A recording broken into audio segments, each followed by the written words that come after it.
Happy Valentine's Day, my pretties. You know, when I think of Valentine's Day, I think of three things: Hallmark and strawberry farms, making bank, and love. And there's no stronger love than that of a mother, right? Right. There's a dark side to that, too. And oh, some mothers run past dark and don't stop till any chance of light is gone, and one such mother is Diane Downs. So sit back, grab your box of Valentine's Day chocolates, and you decide, was this a robbery gone wrong, or a mother's love for a married man stronger than the love of her own children?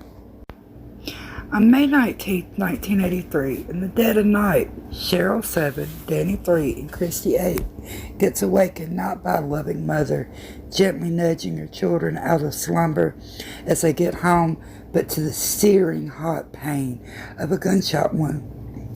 I wonder if Cheryl's last fleeting moment of life was seeing her mother's face behind the barrel of that gun that would ultimately take her life. Diane would drive her blood-splattered car to Mackenzie Williams Hospital. Witnesses would later testify that they witnessed her driving 5 miles an hour. From the moment she walked in to the hospital, staff became suspicious by the calm attitude and unemotional response. Her detached responses when speaking about her children would be the start of a grueling 9-month investigation.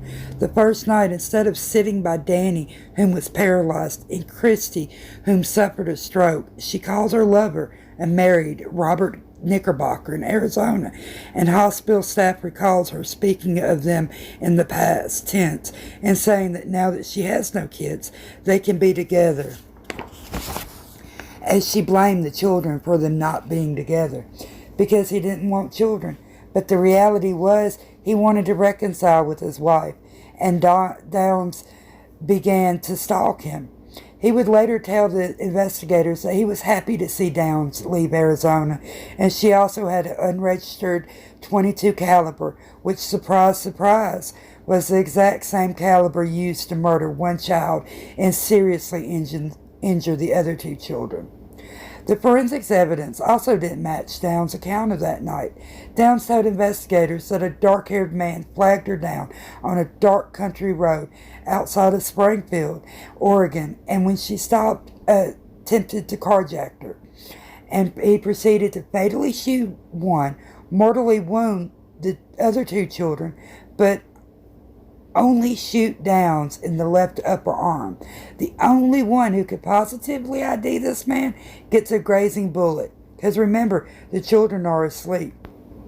Forensics would testify that there was no blood splatter on the driver's side of the car and no gunpowder residue either. It didn't help matters that Knickerbocker would tell investigators that Downs was ready to kill his wife if it meant they could be together. Even though Diane didn't disclose her owning the .22, both Steve Downs, the ex-husband and children's father, also Knickerbocker, informed the investigators, and later they were able to prove during trial her owning the weapon. And though the weapon was never found, unfired casings matched extractor markings from the murder weapon. So with all the evidence, prosecutors were able to get the grand jury to hand down 1 count of murder and 2 counts each of attempted murder and criminal assault. The ensuing trial lasted till June 17th of 84. By that time, the testimony that would ultimately give Downs her conviction and sentence to life in prison plus 50 was the testimony of her own surviving daughter, Christy, who at just by then 9 years older would testify that her mother shot all 3 children and then shot herself. The judge made it clear during sentencing that he did not intend for Downs to go up for parole, and all of her sentences would be run consecutively. While incarcerated, Downs had since been diagnosed with narcissistic, borderline, and antisocial personality disorders, and psychiatrists would later describe Downs as a deviant sociopath. But the story doesn't end.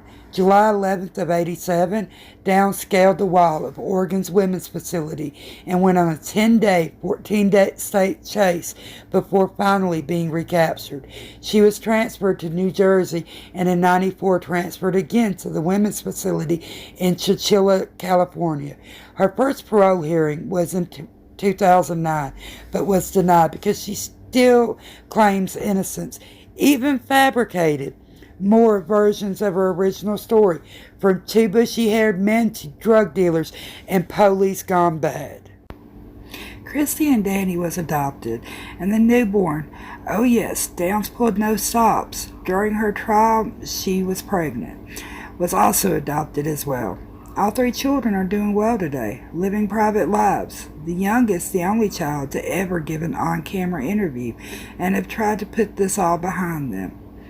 Downs' family, though, to this day, still doubles down with Diane of her innocence. You know, fun fact, 61% of all child murders are done by the parent. 91% of those by the mother.